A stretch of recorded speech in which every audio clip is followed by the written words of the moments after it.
thought about Anu winning the starting job with Baylor?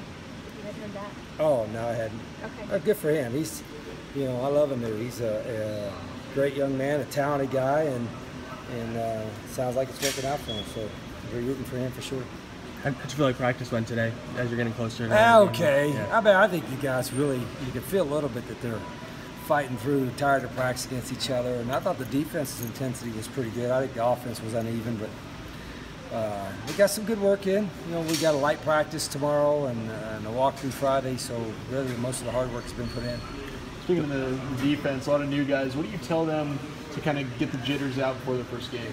I don't know if you can. I think it's always going to be there no matter. We want them to have fun and know that they're totally prepared. That's the thing. Once they know and feel that they're prepared mentally, they are going to be prepared physically, they can just go out there and have some fun. And I know there'll be some first game mistakes and some jitters, but that's a good thing.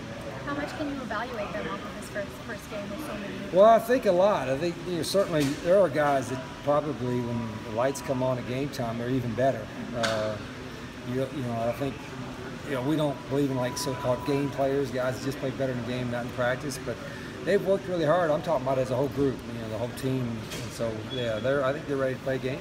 I know they are. This game will be one of the ones that experiments with a shortened halftime. Are you in favor of that?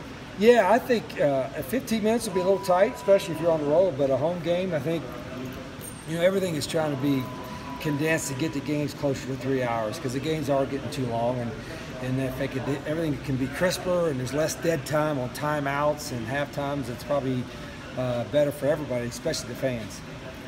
Carrington mentioned that you guys awarded him a scholarship yesterday. I mean, how special is that moment when you're able to give a guy a scholarship like this? Yeah, just really proud. Him and Brandon Leon both got scholarships, and it's been in the program a couple years, and have done a great job, worked their tails off, and contributing not just on offense and defense, but certainly on special teams. So really proud of both of them.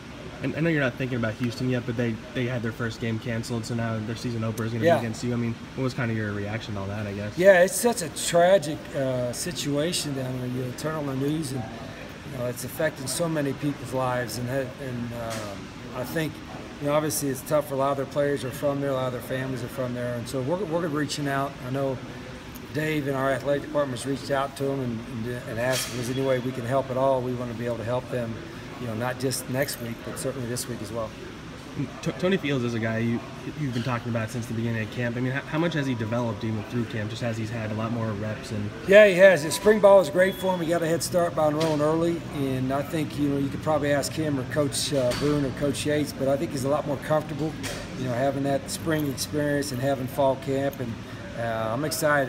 He's going to be a freshman. He's a little nervous too, but he's ready to play. Brandon had said at the beginning of fall camping that working on his signal calling abilities and not necessarily having to look over at the sideline to adjust and change on the fly was something he was working on.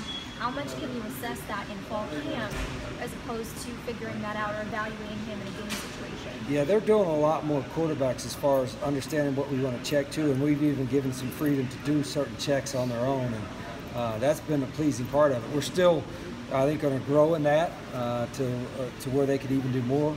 But Brandon, especially a guy's been in the program several years, I think he's got enough confidence and knows the offense well enough that he can make several checks himself. Generally, if you have a player who's committed to you who maybe has a season-ending injury, how do you approach that? Is it like case by case? Do you stick it out with them, or? Yeah, if a guy's committed to us and we're committed to them in the recruiting process, and something happens from an injury standpoint, he won't lose his scholarship because of that. The only way they really lose a scholarship is one, if they're visiting other schools or they screw up academically or off the field or something like that. But just because of bad luck and injuries, we'll stay committed to them. And if he can't play anymore, we'll still bring him on and use him as a student assistant. And that's happened to us, unfortunately, a couple of times in the past. And guys still came to school here and was either part of the program as a student assistant or kept their scholarship and remained at U of A. All right, thanks.